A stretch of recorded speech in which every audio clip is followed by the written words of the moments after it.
All right. Welcome to Healthy Meal Preppers. I'm Coach Amita. I'm Coach Melissa. We moved to the other side of the studio. We're going to try this out on the side. Not that we didn't love the other side. We're just trying to figure out the studio. So we're going to try it over here. Hopefully the sound is a little bit better. That's kind of what we were going for.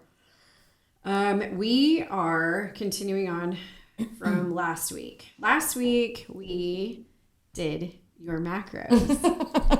I talk about macro workup, and I know people are like, what in the world is a macro workup? What are we even talking about here? So hopefully that demonstrates some of the questions I ask people when I try to help them come up with a budget based on goals, where you are. I guess my phone's on. Probably. Sorry. Oh, you're fine. So we determined your macro budget. I'm strictly going off of calories here because we have these standard meal plans that we can do for people. I mean, super affordable way of getting your grocery list done, I think. So without making any changes to it, it's only going by calories, which we've figured out with yours. This is way, way, way more carbs than if you were working towards your goals of building muscle, maintaining weight, but building muscle. It's way more carbs. This has 173 carbs. Whoa. For one. And I think I was supposed to have like 16 or something, 14. I forgot. I forget. Dang, I wish I would have printed it out. So we would have to rework this to make sure that you're hitting your carb goal, which is really tricky. And I can tell you the reason why this is giving you a whole lot more carbs is because like here it's got banana chips. Banana chips, super, super high in carb, right? Okay, well, can we rewind for a second? Of course. I love that you love meal planning. I don't. Last week we talked about increasing my protein period. Right. I think it was like 100 and something grams of protein. So it took me like literally 6 days to wrap my head around that. And I was on the phone with you yesterday and I told you like, I have been paying attention though. Like now I've thought about the grapes that are in my house and I've thought about the blueberries instead. And I thought about the cottage cheese that I did get, but forgot that I got because it's not my normal, right? I mean, I guess my point is just, it literally takes psychological time and mindset working to create new habits, remove old habits, etc. So, don't be discouraged. Right. I think that education, like we talk about this all the time. Education is the first step, and that takes a really long time. I think I shared with you when I realized how easy it was for me to blow right through my carb budget for the day. I realized that sugar, I mean, that was the main culprit for me, right? I was getting so many grams of sugar I found out I was getting more grams of sugar by 8 o'clock in the morning than I was supposed to have all day long. So for me, I had to figure out ways of cutting out sugar, like extra sugar, right? I mean, yes, you get sugar from fruits, you get sugar from vegetables, but I had to literally figure out how I was going to get rid of it. Mine was my coffee in the morning because I loved my Foof creamer, my Foof. Couldn't have coffee without it. So first thing I did was turn over the label. Like that was number one. Once I knew what my budget was supposed to be, first thing was turning over the label. And I was like, wow, one serving. Okay, one serving of this gets me real close to my number. Did I do anything about it right away? No. But it kept nagging, it was like nagging in my head. And I was thinking to myself, okay, first thing is one serving size is way less than I use. Yeah. There you go. I free pour, right? I mean, who measures their creamer in the morning? Nobody, right? But maybe you do now. Here's me with a tablespoon. I was like, all right, I'm going to figure out exactly how much do I need. So I put one serving, take my drink of my coffee, and I was like, yuck. Okay. Now, what if I do 2 servings, 3 servings, 4 servings? How many servings am I actually using in order to drink the coffee that tastes good. Wow. Was that eye-opening? That was eye-opening just right there in and of itself. So, yes, good point. When you say we're just educating in the beginning, it's going to take us a really long time to get from where we are to where, goals or optimal or, you know what I mean? We talked about this yesterday, which was good, is, genetics play a big part of this. I loved what you said about, you're like, I went into med school. Tell them what you said. Wait, what did I say? I forgot. I went into med school because I wanted science. Yeah. Oh, yes. Oh, I went to med school. I tell my patients this all the time. Okay. I tell my patients this all the time. So if you're my patient, you've heard me say this. I went to med school because I wanted black and white, because I'm a scientist, because I like science and I want answers and I want it to be, I don't know, logical or like black, like again, black and white. And I've said it 100 times at least in the first few years of my practice, that calories in versus calories out. And therefore that's it. Okay, well, I'm eating my words. This is not new, because that's not true. Like, and anyone that knows this or has tried this knows it's not true. Me included, like, right? I mean, we all know those people that eat pizza and burgers and chocolate cake, and that's it. And they're not fat, like, or they're not overweight. They're just super skinny or whatever. I mean, we all know those people. Or why is it that I eat the same thing or better than I did when I was 21? And my body is different. And I'm not even talking about weight. I'm just talking about like shape and changes and hormones. And I mean, there's just so many things that are related. Or, why am I a different shape than my sister? We have the same genetics. Okay, we don't, obviously.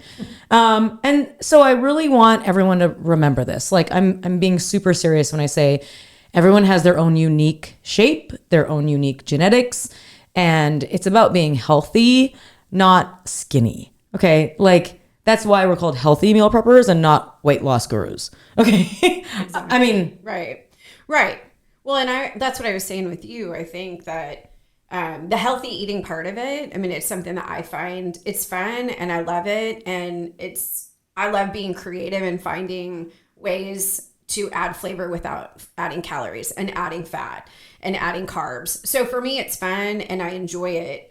But I'm not the weight that I want to be. Mm-hmm. My body isn't where I want it to be, but my blood work shows. I mean, my doctor's like, dang, whatever you're doing well. And that's because I'm using food for fuel, right? I'm eating healthy, but this is what we're talking about. How does somebody get into a place where they are losing weight? It's a lot harder than people think. And it's not just there's not just one answer.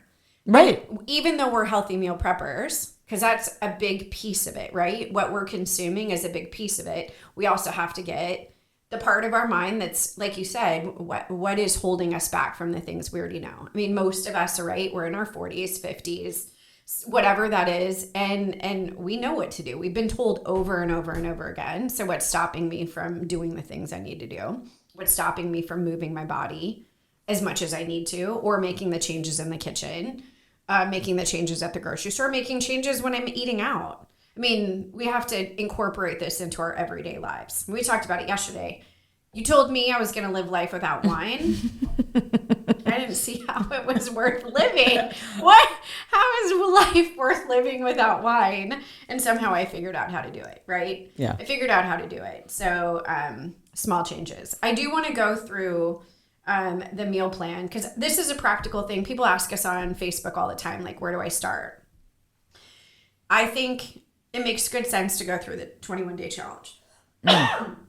Sorry, 21-day challenge. We were thoughtful about putting that together. It has good information in there. One of the things we talk about is this meal plan. Why do I send out a meal plan to people in the beginning? It's literally just to make the grocery store an easy place to go. You may or may not be eating differently than your family. You may have to figure out a way to incorporate a meal plan in what do I do with the rest of my family. So there's a lot of modifications, and I work with people on modifications. How do I take the same meal that I'm making for my family, where my kids aren't going to give me a hard time? They're not going to look at me like I'm crazy. I say spaghetti, like spaghetti night. This is a great example. Spaghetti and meatballs night. First of all, adding a meatball to a spaghetti night, I mean, you're adding protein, which is great. And you don't have to use ground beef. You can use ground chicken. You can use ground pork. I mean, whatever kind of ground meat.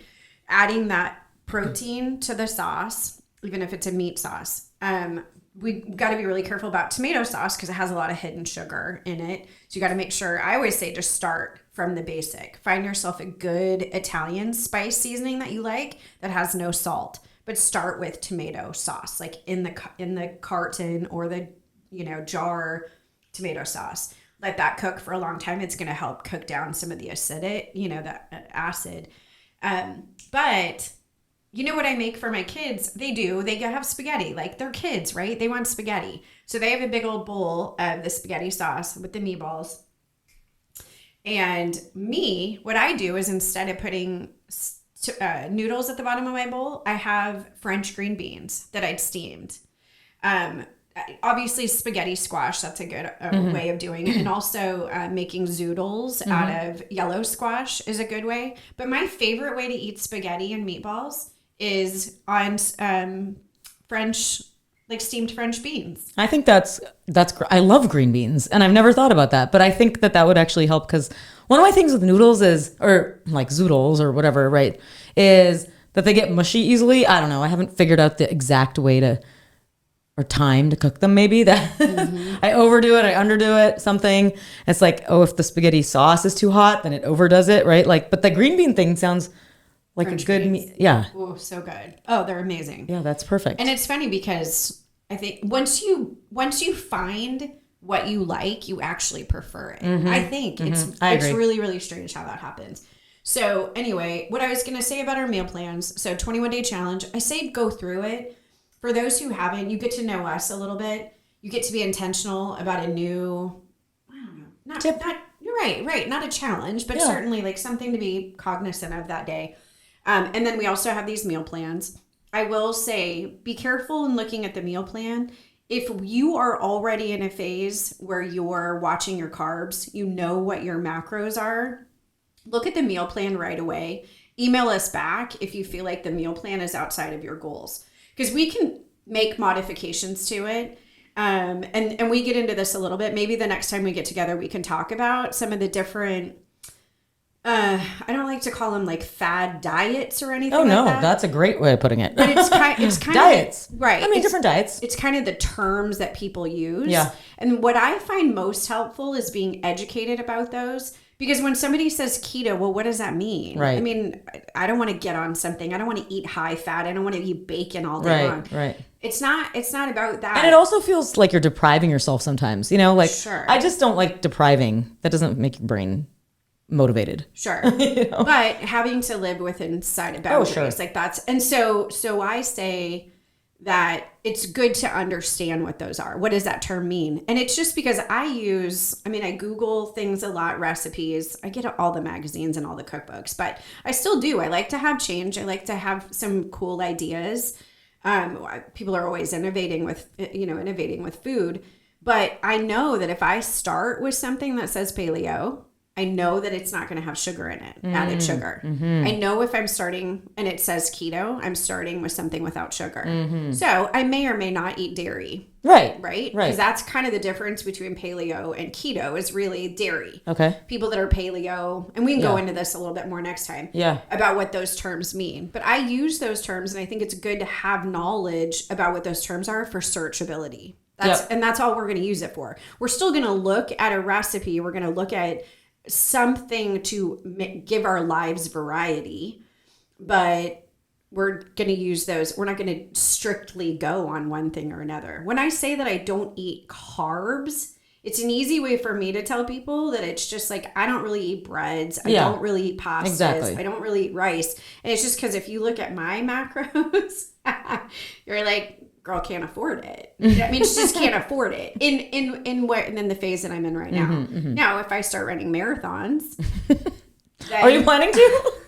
I've never wanted to do marathons. Me neither. I have zero interest. I'd love to be able to. Speaking of marathons and exercise, Coach Beth is busy training our little people at the school she works at, so she's not here with us. But good thing she's not here hearing us say we don't want to run a marathon. Well, And starting Thursdays. So now we're going to be able to move this to Thursdays. Right. Which I know that doesn't mean anything to y'all, but for us, it means we'll be able to have Beth with us. Yeah. So she is our movement coach. She's the one that keeps us mindful about movement. And so mind, meals, movement. I mean, there's no shortcut. And giving us bang for our buck, like we talked a little about that yesterday too.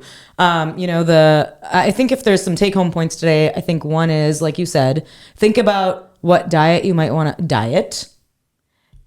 to start looking or like having as your base, right. Maybe like a keto or a paleo. Keto is really relatively easy, I think. I do too. It's just for those of us who can't live without cheese. I didn't know there was no cheese. I didn't even know that. No, keto on keto. Yeah. You can have dairy. Oh, okay, good. Right. So that's a little bit easier for people to think about. If I have a keto recipe, I might be able to use a little bit of feta. Okay, I love cheese. Yeah. Okay, so keto, I think that's a relatively easy place to start, especially for those that, this low carb thing is not new. We're all understanding of we have way too many carbs in our American diet as it is. White flour. Right. Mm-hmm. And then also, like, think about your actual exercise. Are you exercising or are you strolling or are you... I like that you said that. Well, what you said a couple weeks ago was so poignant. You really enjoyed a bar class. Yeah. Which, no dig on bar. I love the bar workout. But you were saying that you started... Oh, no, it wasn't even that. After the bar class, I went to the gym and I was like, okay, I'll get on the treadmill and it'll be like me and my husband time. And I was like casually strolling and then I checked my heart rate because, I'm a doctor. So I tell people to check their heart rate. And it was like 111. Did I say this out loud before? I've told my patients this a lot. Me this. Yeah. Like really 111. And this is like probably almost 10 years ago. Okay. So I was 10 years younger. So my goal heart rate was way higher, like 220 minus my age. So, 170, 180 is like the highest possible. So 111 is nowhere near effective. And I was on there for like 40 minutes. So if I was exercising for heart health, even, let's just not even building muscle, weight loss, whatever, heart health, I was getting zero bang for my buck. Right. Okay, except I was hanging out with my husband and I was checking my emails. Okay, that's fair. Fine. That's what I was doing. But let's be real with what we're doing. And then I was like, all right, I'll get on the elliptical for 1 minute. Okay, 2 minutes, right? Like now I'm literally on there for like 40, 45 minutes. I know you've heard this story before, but it's not because I did it overnight. It's been years of building up to this. Right. So I think that's it. Knowledge. That's what that's kind of what we wanted to start with is knowledge. Knowledge is key. I do suggest get on the 21-day challenge. We will meal there's plans. So much knowledge there. Yeah. Yeah. And also we have handouts too. Right. So that kind of meets you where you are. Mm-hmm. So for those who get on our Facebook and say, where do I start? That's kind of what I always suggest. Think about a meal plan if it's something that's helpful to you, just to be mindful about what you eat. Get into the 21-day challenge, download the journals, print them out, think about what you're consuming in a week. Yeah. We're not saying make changes right now. In the just start thinking. Knowledge. Yep. What am I doing? I think that's why I like even the MyFitnessPal or I think Noom. Chronometer. Whatever like logs. It's not to shame you, not to shame anyone, right? Like the point of it is just learning because you just have no idea what you're eating at all. Man, I'm just as guilty, believe me. Right. No, what? We were talking about grapes and blueberries. What's the difference between a handful of grapes and a handful of blueberries? Know. Big difference. So, all right, awesome. All right, well, have a good week, and it was good seeing you, and we'll be back here Thursday with Yes. Yay.